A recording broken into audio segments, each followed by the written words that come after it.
Once upon a time, in a small village nestled amidst the rolling hills, there lived a monk renowned for his spiritual wisdom and unwavering devotion.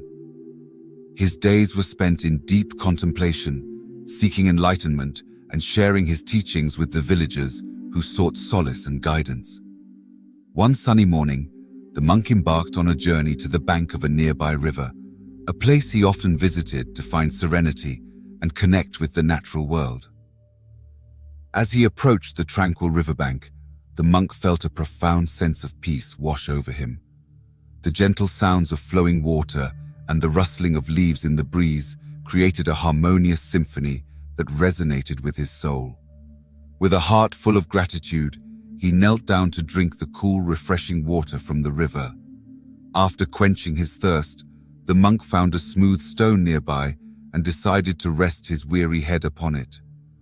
The stone, cool against his skin, provided a comfortable support, and he closed his eyes, preparing to enter a state of deep meditation. Unbeknownst to the monk, a group of women known as Paniharins, or water women, arrived at the river to collect water for their daily needs. They observed the monk, his head resting on the stone, and exchanged curious glances. The first Paniharin, her voice tinged with skepticism, remarked, "Oh, look at this monk. Despite renouncing worldly attachments, he still clings to a pillow, even if it is made of stone.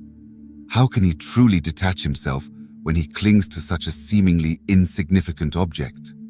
The monk, though seemingly asleep, heard her words and allowed them to penetrate his consciousness.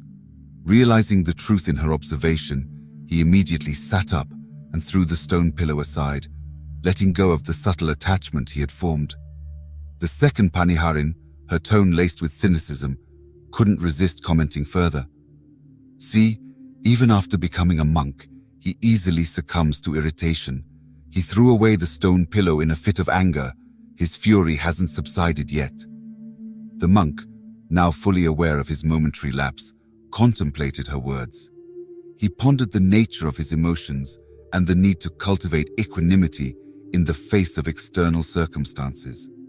He recognized that anger and irritation were obstacles on his spiritual path, hindering his progress.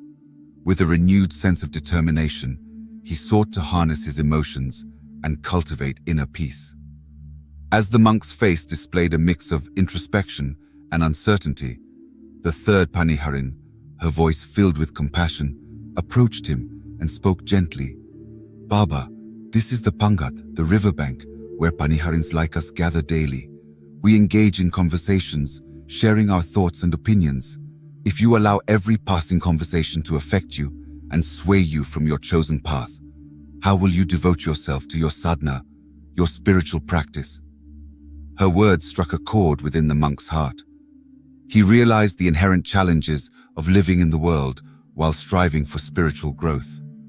The distractions and judgments of others could easily divert him from his chosen path. With gratitude, he acknowledged her wisdom and resolved to remain steadfast in his journey. Just as the monk contemplated the third Paniharin's words, a fourth Paniharin, her voice filled with profound insight, stepped forward and shared her perspective. "Baba, please forgive me for speaking my mind, but it appears that you have left behind everything except your mind. It remains entangled in the opinions and judgments of the world. Even if the world labels you a hypocrite, I implore you to continue chanting Harinam, the divine name. The world will always find fault, no matter what path you choose. If you walk with your head held high, they will accuse you of arrogance. If you walk with your eyes cast downward, they will call you careless. If you close your eyes in meditation, they will accuse you of pretense. If you observe your surroundings, they will say your eyes wander. The world's opinions are fickle, and they will always find fault. If you allow these judgments to disrupt your inner peace, you will be trapped in a never-ending cycle of suffering. Instead, focus your attention on your spiritual practice and transcend the judgments of the world." The monk listened intently, his heart resonating with the profound truth of her words. He realized that the path to spiritual growth lay not in seeking validation from the world, but in deepening his connection with the divine. He understood that the opinions of others were transient and had no bearing on his inner journey. The monk bowed his head in gratitude to the Paniharins, acknowledging the profound impact their words had on his soul. In their simple yet insightful observations, he found the wisdom he needed to navigate the challenges of his chosen path. From that day forward, the monk embraced the teachings he had received at the riverbank. He dedicated himself more fully to his sadhana, delving deeper into his spiritual practices and meditations. He recognized that the true path to enlightenment required him to detach himself from the opinions and judgments of the world.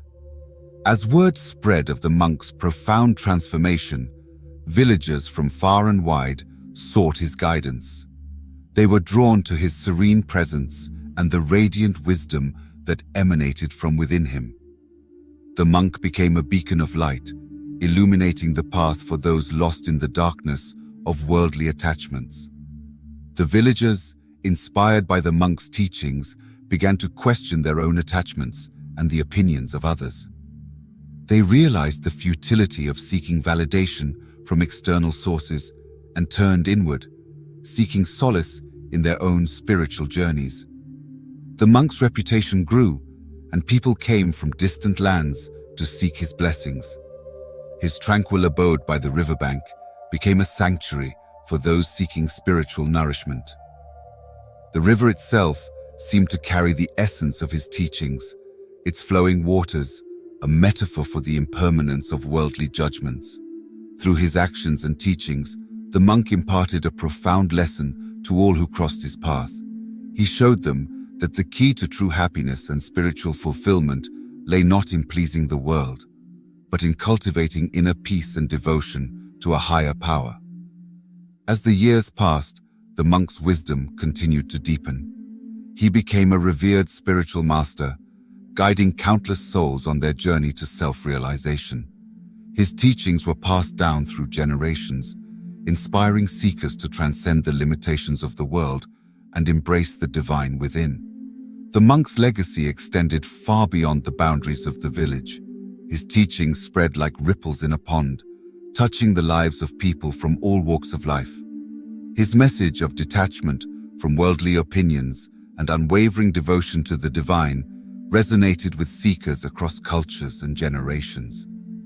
Even after the monk's physical departure from the world, his teachings remained alive in the hearts of those he had touched.